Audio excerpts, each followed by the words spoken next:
Lundi 6 janvier, Yorana, merci de nous rejoindre. À la une de l'actualité de ce début de semaine, il y a toujours plus de voitures immatriculées en Polynésie. Près de 15 000 sont aujourd'hui en circulation. C'est 2 fois plus qu'il y a 10 ans. Et les Polynésiens ne sont pas prêts à abandonner le tout voiture.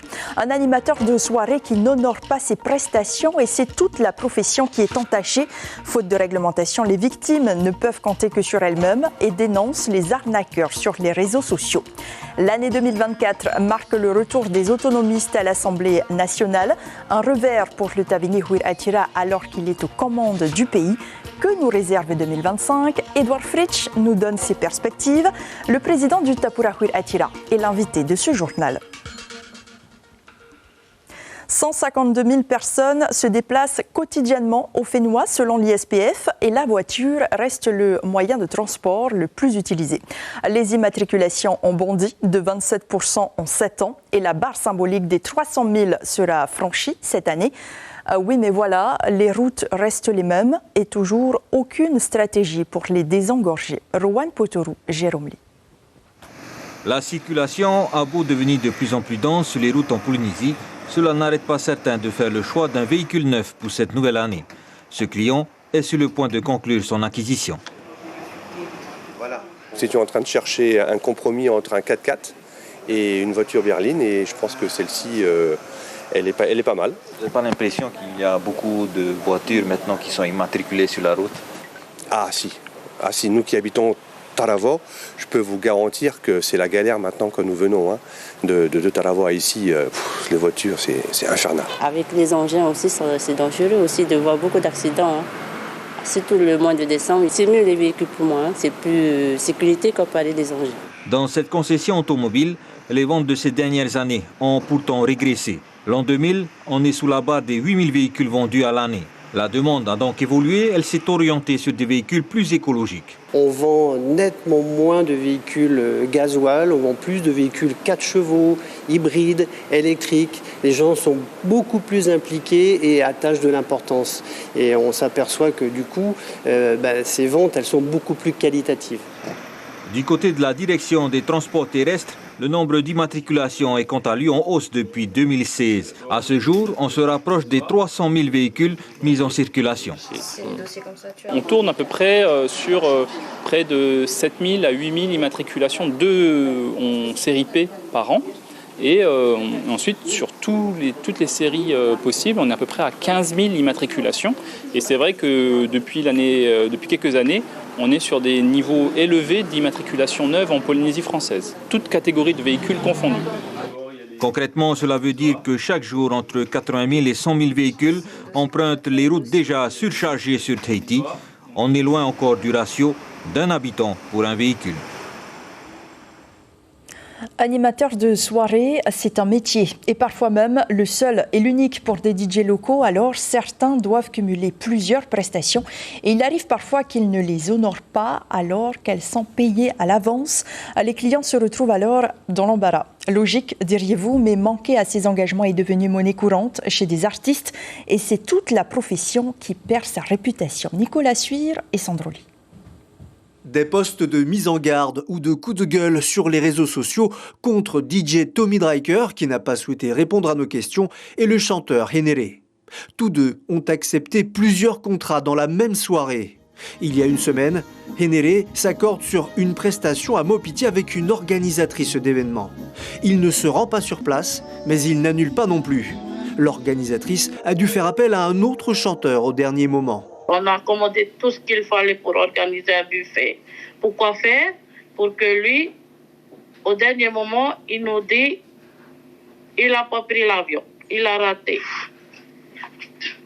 Donc, du coup, moi, pendant toute la journée, j'étais énervée. Le pire, c'est qu'il nous fait croire qu'il est en train d'aller prendre l'avion. C'est ça qui m'a énervé le plus. L'artiste ne dément pas les propos de sa cliente. Il a accepté de s'expliquer. On avait d'autres engagements aussi que j'étais pas au courant aussi. Prise par accident. Du coup, je me suis retrouvé avec 3 prestations en un jour. Du coup, j'ai préféré Je me suis dit, si je ne partais pas, je vais essayer de réparer ce qu'il y a à réparer ici à Tahiti. Voyant que mon musicien est sur mon petit, comme ça lui pourrait faire quelque chose en mon absence. 3 prestations dont la soirée, un pari qui semble impossible à tenir. Mais parfois, certains sont poussés par la nécessité. La plupart des DJ prestataires ne travaillent pas dans la vie, ils ne gagnent leur pain que par ça. Donc ils sont obligés de cumuler pour avoir un peu plus d'oseille, on va dire. Ça peut arriver, hein. Je ne vais pas me mettre dans la peau d'un DJ d'aujourd'hui, mais ça peut arriver, oui. Mais c'est pas la norme. Mais c'est pas la norme. Le chanteur Henere dit être prêt à rembourser les 100 000 francs avancés pour peu que sa cliente écoute ce qu'il a à dire sans l'insulter. 2024 fut une année pleine de surprises, agréables pour certains, décevantes pour d'autres.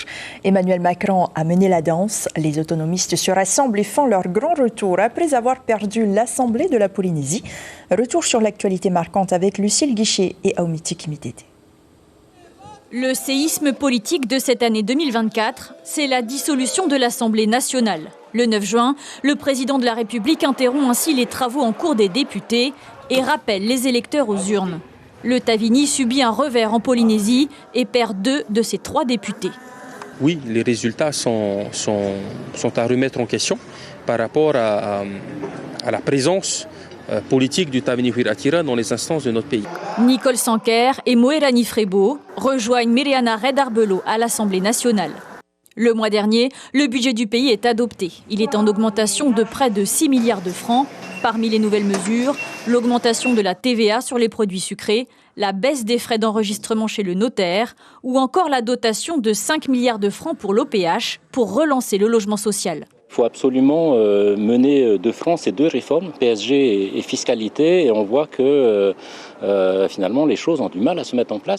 Au détour de 2 remaniements, Tevaiti Pomare et Eliane Tevahitua disparaissent du gouvernement. Warren Dexter fait son entrée à l'économie. On ne peut pas réussir dans l'économie si on n'a pas les entreprises avec soi, c'est pas possible. En août, le ministre de l'Éducation, Roni Telipaya, puis le représentant Tavini, Mite Matapati, sont mis en examen pour provocation à la discrimination raciale.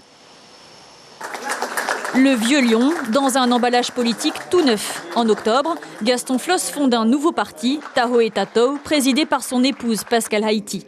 Le Hamuitaira, déjà exsangue et dépourvu d'élus, se retrouve scindé en 2 après l'élection de Bruno Sandras à sa présidence. Enfin, l'Assemblée de Polynésie adopte une résolution appelant l'État à ouvrir le dialogue sur la décolonisation. Un vœu pieux et un coup politique. La France, excusez-moi encore une fois, a des responsabilités à assumer et qu'elle ne les assume pas. Une résolution n'entraînant aucune obligation. On en parle plus longuement avec notre invité Edouard Fritsch et Yorana. Yorana, et merci de me recevoir. Je voudrais d'abord vous adresser, Madame, tous mes meilleurs vœux à ceux qui nous regardent, aux fidèles de Polynésie Première, et leur souhaiter beaucoup de courage pour que cette année 2025 soit meilleure que celle que nous venons de passer, et ils peuvent compter sur notre présence pour se battre. Merci, bonne année à vous et merci d'être sur Polynésie la Première. Alors 2024 a été une belle année, on peut dire que cela a été une jolie victoire. Est-ce que vous êtes confiant pour la suite ? Il faut rester confiant. 2024 effectivement a été une année de surprise, puisque nous avons effectivement gagné quelques sièges à l'Assemblée nationale. Mais il faut dire que c'est le fait, je pense, que les autonomies se soient regroupées. L'union fait toujours la force. Mais il y a derrière ce signal aussi quelques petits problèmes au niveau du Tavini Huiraatira. C'est, je pense, le début d'une scission de ce parti, puisque Moitei Broderson ne fait pas grand-chose non plus pour que le Tavini reste fort dans ce pays. Monsieur Le Gaïc l'a dit d'ailleurs dans l'interview. On reviendra plus tard sur le plan plus politique. Votre union avec les autonomistes, justement, est-ce qu'elle est toujours d'actualité ou il va falloir tout reconstruire avec le nouveau parti de Pascal Haïti Floss et l'ancien parti de Gaston Floss géré aujourd'hui par Bruno Sandras? Vous avez vu qu'à l'Assemblée, ça fonctionne bien. Pascal Haïti est à l'Assemblée donc, et représente son parti, bien qu'adhérente comment dire, elle est au groupe Tapura Huiratira. Nous travaillons ensemble avec nos amis Nui Haulore, Sanker, et effectivement, là, cette semaine, je vais rencontrer Gaston Floss pour voir comment on va agir vis-à-vis de leur scission avec l'arrivée de Bruno Sandras. Mon idée personnelle serait que Bruno vienne avec nous, enfin qu'on se retrouve tous ensemble dans cette famille. Et vous allez réussir à les convaincre? Oui, bien sûr. On l'a vu aussi dans le reportage, l'Assemblée a adopté le budget du pays. Le Tapura a voté contre. Aujourd'hui, des taxes sont mises en place sur beaucoup de produits comme les boissons sucrées. Est-ce que vous allez nous dire que c'est une taxe sociale à 1% qui est masquée? Oui, non, c'est surtout un rattrapage. Je crois qu'ils ont trop rapidement pris la décision de faire sauter les 1%. C'était un engagement de propagande électorale. Du Tavini. Comme d'autres choses d'ailleurs. Et vous aussi, d'ailleurs, durant la campagne, vous vouliez la baisser, en tout cas, de 0,5%. Nous avions oui, mais c'est une taxe qui avait toutes ses raisons d'exister. Mais aujourd'hui, le gouvernement actuel est en train de nous taxer à tout va parce que effectivement, ils ont des difficultés à remplacer ces 10 milliards issus du 1% de la CPS. 1%. Vous vous rendez compte qu'aujourd'hui, la TVA sur les produits sucrés va augmenter de 11%. On va passer de 5 à 16%. Et je vais vous donner juste un chiffre parce que on a effectivement pris des contacts avec les commerçants. Je vois la confiture Bonne Maman, confiture que tout le monde achète ici, qui est à 495 francs, qui était avant le 31 décembre à 495 francs, va être vendue 546 francs. Plus de 100 francs d'augmentation sur la confiture. Et le jus Rotui, qui est un jus local, va passer de 345 à 382 francs. Ce gouvernement est obligé de taxer, de continuer à taxer, malgré la situation confortable dans laquelle nous sommes, 51 milliards de trésorerie dans les caisses du pays, c'est hyper confortable, mais ils vont continuer à taxer parce que c'est devenu, je pense, aussi une maladie. Il faut taxer. Il faut taxer tout ce qui bouge. Tout ce qui va bien, il faut s'opposer. Je rappelle que la taxe concerne les produits contenant plus de 4,99 grammes de sucre pour des produits de 100 grammes ou millilitres, mais aujourd'hui, qu'est-ce que vous dites? Donc, il ne fallait pas taxer, mais le gouvernement explique que c'est une taxe sélective un petit peu. Oui, il y a deux choses. Il y a d'abord, je pense qu'il aurait fallu organiser autrement cette taxation. Pourquoi ne pas abaisser les taxes? Puisque nous sommes dans un confort budgétaire extraordinaire, pourquoi ne pas baisser la taxe sur certains produits sur lesquels nous souhaiterions orienter la population, plutôt que de dire, voilà, le sucre est mauvais, on va taxer le sucre. Parce que vous pensez que les gens vont arrêter de manger de la confiture? Vous pensez que les gens vont arrêter? Je vois pour les enfants, vous savez, le Nesquik chocolat va passer de 850 à 940 francs. Vous croyez que les enfants vont arrêter de boire du chocolat? Non. Donc il aurait fallu peut-être baisser les taxes sur certains produits vers lesquels on veut orienter la population, mais ne pas taxer la population dans des moments aussi compliqués pour eux. Et il n'a pas cessé de le dire d'ailleurs hier soir. Tout ce que vous avez demandé à monsieur Moïté Broderson dans votre journal d'hier soir, tout est compliqué. Tout va bien, mais c'est compliqué. Voilà. Sur la résolution de Anthony Giros, aussi adoptée le mois dernier, le tribunal administratif examinera la demande du haut-commissaire la semaine prochaine. Dans cette résolution, la majorité à l'Assemblée accuse l'État de ne pas vouloir entendre le souhait d'autodétermination du Tavini Huiratira. Vous dites que la population doit rester maître du jeu. Oui, c'est leur division qui fait cela, encore une fois. La division entre Moïté Broderson, la mésentente entre Moïté Broderson, le gouvernement et l'Assemblée de Polynésie nous pousse à des situations comme celle-là. Nous sommes opposés parce qu'il faut discuter avant. Et qu'on ne nous dise pas qu'on ne peut pas discuter puisque l'État a les portes ouvertes. Il semblerait qu'ils vont encore recevoir le président du gouvernement à la fin de la semaine. Donc, l'État est prêt à discuter. Qu'on aille les voir et qu'on soit franc avec eux. Ce qui se passe aujourd'hui, c'est qu'on est en train de prendre un petit peu le chemin de la Calédonie. Il faut faire attention parce que le référendum, parce que ça va aboutir à un référendum. Mais c'est l'État justement qui doit autoriser le référendum. Il faut discuter avant, il faut discuter des conditions dans lesquelles on va avoir ce référendum. Mais il faut faire attention, il faut se remémorer le fait qu'un référendum va diviser la population en deux. Et vous avez vu que si nous avons porté plainte contre notre collègue à l'Assemblée de Polynésie, c'est parce que les discours deviennent de plus en plus durs. On n'est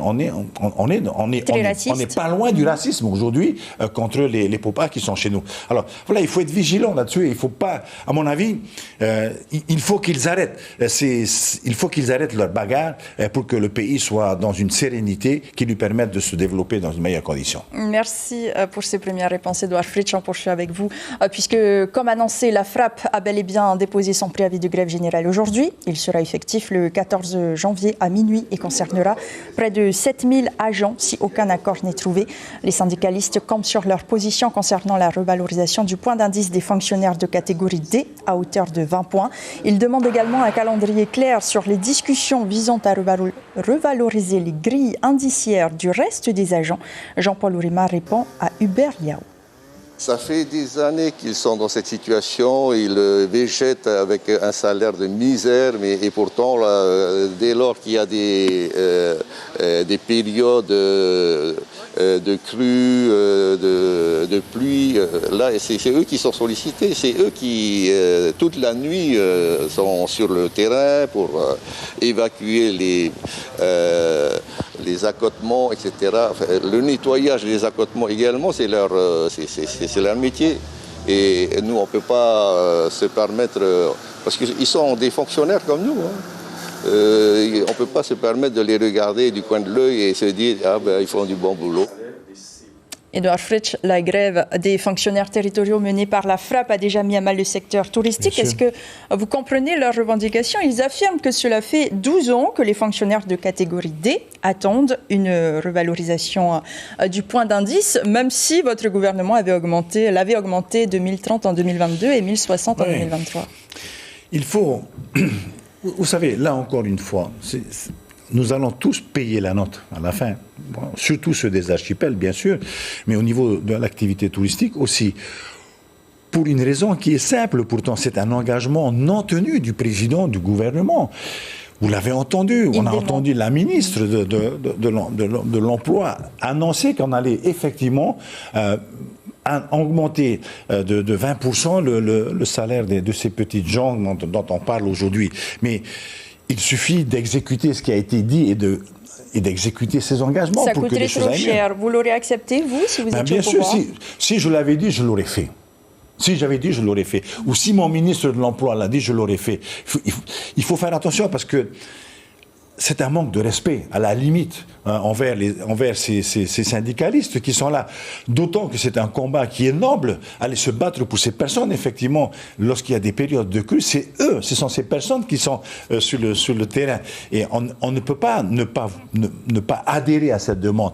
Et ils ont accepté à 20%. C'était pas les 50% du départ non, je ne vois pas. C'est un manque de paroles tenues qui fait qu'aujourd'hui, la FRAP est dans cette situation. Et ils disent aussi que cela fait 12 ans qu'ils attendaient cette augmentation. Vous étiez encore au pouvoir il y a quelques années. On attend toujours des augmentations. Vous savez, je connais bien le syndicalisme. On est toujours en attente. Mais comme je vous dis, et je l'ai dit à l'Assemblée, nous avons augmenté par 2 fois. Parce que, effectivement, le gouvernement s'était appuyé sur le fait, sur un mensonge, parce que ce n'était pas vrai du tout, que le gouvernement précédent n'avait jamais augmenté. C'est faux, ce qui était faux. Mais il faut effectivement continuer à soutenir ces petits salaires, tout en veillant à ce que les salaires un peu plus confortables ne soient pas oubliés. Parce que aujourd'hui, gagner 350 000 francs avec le niveau de vie dans lequel nous vivons, c'est pas possible. Vous avez bien compris que tant que le gouvernement, encore une fois, ne tiendra pas sa parole et ne fait rien pour baisser les prix dans ce pays, on sera dans ce genre de situation. Vous taxez beaucoup le gouvernement, tous des projets qui ne viennent pas, des réformes qui ne viennent pas. Est-ce que vous n'estimez pas qu'il faut lui laisser encore un peu de temps, après 2 ans seulement au pouvoir, un peu plus de temps? Oui. Il faut peut-être leur laisser un peu plus de temps. Qu'est-ce que vous voulez que je vous dise? Bon, on nous annonce des réformes là pour 2025. Eh bien, on va attendre que ces réformes arrivent. Mais j'ai presque envie de parier avec vous que ces réformes ne verront pas le jour. C'est compliqué. Une réforme ne se fait pas à moitié de mandat parce que on commence à avoir peur parce que les élections vont approcher là bientôt. Donc il faut le faire en début de mandat. 2 ans après, rien n'est fait. Aucun prix n'a bougé. Au contraire, tout va augmenter. Non, je pense que le miracle n'arrivera pas. Pour terminer très rapidement, vous venez de célébrer vos 73 ans.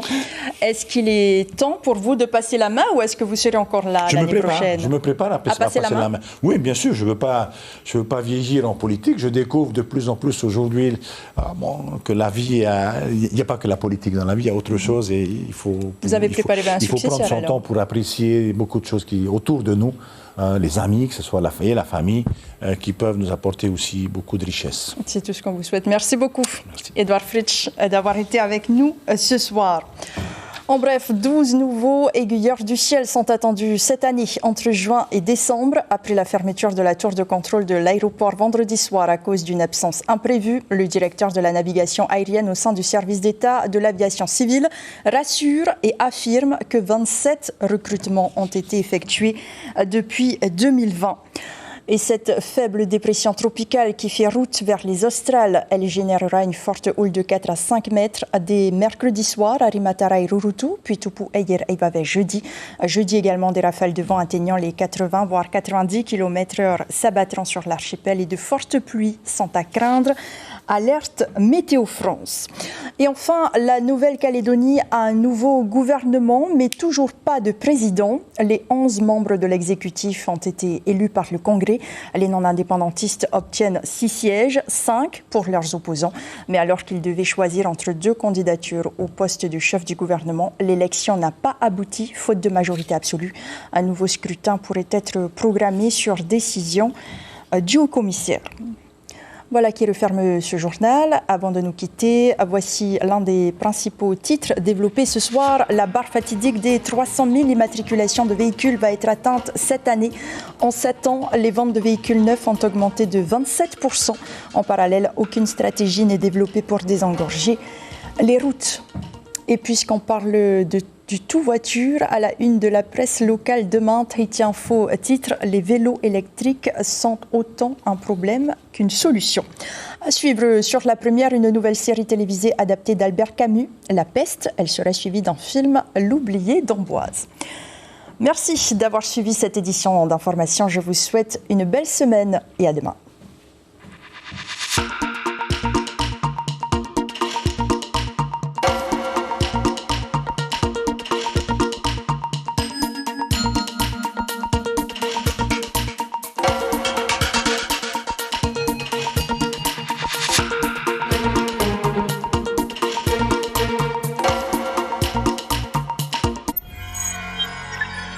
Retrouvez ce programme en replay sur notre site internet